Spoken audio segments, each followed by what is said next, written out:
The Quran draws attention to a very important geological function of mountains. We have set on the earth mountains standing firm, lest it should shake with them. If we pay close attention to the verse, we will see that mountains' property of preventing shocks on earth is mentioned. This fact, which was unknown by anyone during the period when the Quran was revealed, has been exposed as a result of the discoveries of modern geology today. In the past, it was thought that mountains were merely protrusions rising above the surface of the earth. However, scientists noticed that this was not actually the case, and that those parts known as the mountain root sometimes extended down as far as 10 to 15 times their own height. With these features, mountains play a similar role to a nail or peg firmly holding down a tent.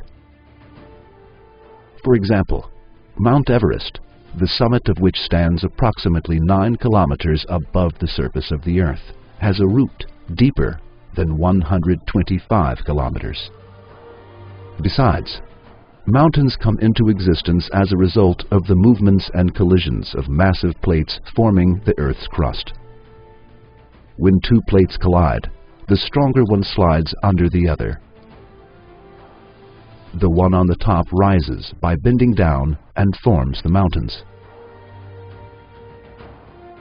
The layer beneath proceeds under the ground and makes a deep extension downward.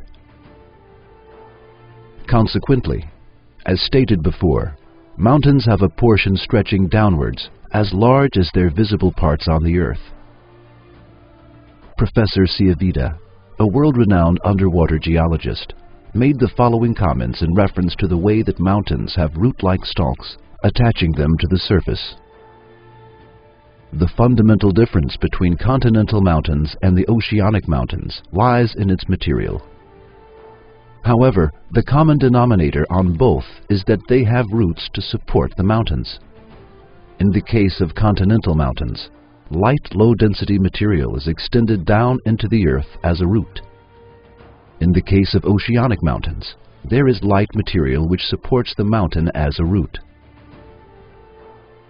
According to the law of Archimedes, the function of the root is to support the mountains. The effect of mountains on general stabilization of the Earth's crust is defined as isostasy. This concept is explained as follows in Webster's New 20th Century Dictionary.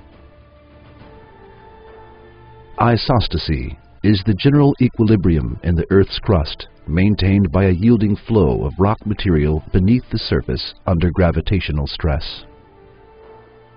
Furthermore, a book titled Earth by Dr. Frank Press, former president of the United States National Academy of Sciences, which is still used as a textbook in a great many universities, states that mountains are like stakes and are buried deep under the surface of the earth.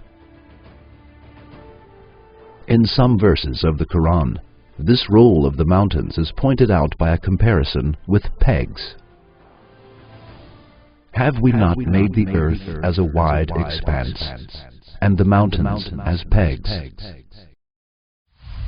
He set on the earth mountains standing firm, lest it should shake with you. Now, we are asking those who close their eyes and minds to the sun of the Quran, and who still say that the Quran is the word of a human. How could you explain the Quran's explicit declaration of a scientific fact at a time when there was no science and technology, while this has just been discovered as a result of modern geological and seismic researches? Would you believe in Allah, who makes mountains as pegs for the earth, by saying that this is His book, or still close your eyes to this sun and condemn yourself to darkness?